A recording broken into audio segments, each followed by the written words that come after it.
Yo, well, I've had a bit of a time with this mirror, but I thought, okay, if I can pull it off,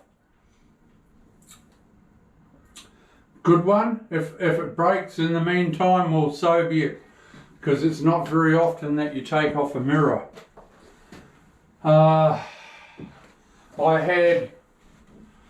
I don't know whether it's double-sided tape or what, or silicone, but I cut through one with the saw. I was lucky enough with this one that when I was pulling it, it came off the wall.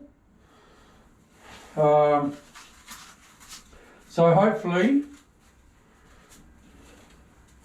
hopefully I can just pull it out now if the silicone at the bottom is not holding on.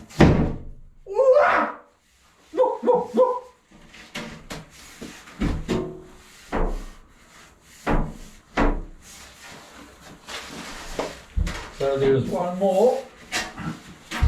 Well, the plumber comes tomorrow morning. Yeah, he'll still be here.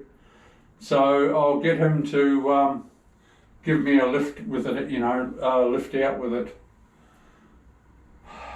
Because it's sort of probably, I could struggle myself, but hey, it's better to have two just to lift it out. Easy peasy. So it's ready to go. Oh, because mirrors are quite bloody heavy, so. In another job I did, I had two big mirrors like that, or they were bigger. I just smashed them out. But whoa, made a hell of a mess. I've been lucky with this one. All right, we'll see you soon.